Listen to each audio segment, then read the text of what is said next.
Hello, Assalamualaikum. Today we are starting thoracic wall of the snail anatomy. First of all, we will learn the bones of thoracic wall. We'll start with the sternum. Sternum is also called breastbone.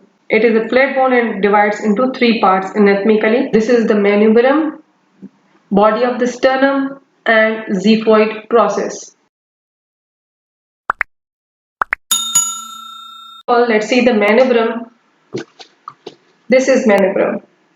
It forms the upper part of the sternum. It articulates with the body of the sternum. This is body of the sternum, and it articulates with the body of the sternum at the joint that is called manubriosternal joint. This is manubriosternal joint. Okay, this is manubrium, body of the sternum. This is manubriosternal joint. It also articulates with the clavicles. Let me show you. See, it also articulates with the clavicles. It also articulates with the first costal cartilage of the first rib. This is the first rib, and the upper part, just upper part of the second costal cartilage. Just upper part of the second costal cartilage. Here is one very important anatomical landmark, that is sternal angle. Sternal angle is the name of the manubriosternal joint. It is also called angle of the Lewis. So it is very important anatomically. You can palpate it from the outer surface of the body, and it is very important anatomical landmark. It is also used to used in counting the ribs, because rib 1 is mostly impalpable. It marks the second costal cartilage. The second costal cartilage is exact on the manubriosternal joint. Another important anatomical structure also lies in the at the level of sternal angle, that is the junction between ascending aorta and arch of aorta, and the junction between descending aorta and the arch of aorta.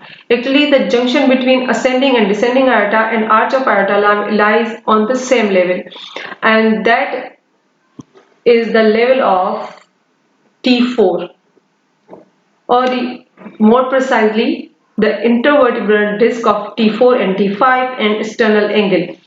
Mostly when you read the books and when you give the test, you say T4.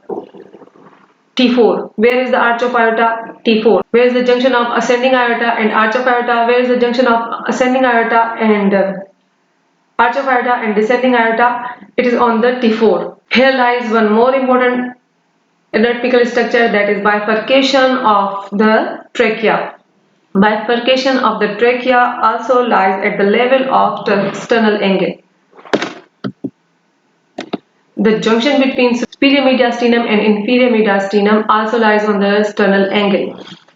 This picture shows azygous vein. When the azygous vein arches over the root of the lung to drain into the subclavian vein, the arch of that azygous vein, where it arches from the root of the lung, it also lies at the level of sternal angle. See how many important anatomical structures are lying at the sternal angle level. That's why I said that this sternal angle is very important anatomical landmark.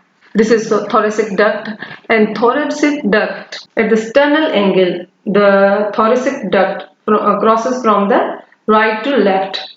This is cardiac plexus, and it also lies at the level of sternal angle. And this was all about the sternal angle importance. And let's come to the body of sternum. This is body of the sternum articulating with the costal cartilage of the ribs of from 2nd to 7. Only 1 to 7 ribs attached to the sternum, and that's why they are called true ribs, and rest of the ribs are called false ribs. So the body of the sternum articulates with the ribs 2nd to 7, and the ribs from 8 to 10 are attached to the costal cartilage of one another. Ribs from 1 to 7 are also called vertebrosternal ribs because they are attached to the sternum.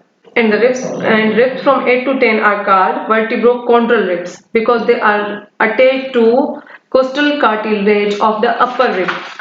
The lower rib will be attached to the costal cartilage of the higher rib. Means the rib 10's costal cartilage will be attaching on the costal cartilage of rib 9. And last two ribs are not attached to coastal cartilage. They are also called floating rib. They are called Pohl's rib and they are called floating ribs. These floating ribs are short ribs. Their small coastal cartilage terminate within the musculature of the lateral abdominal wall.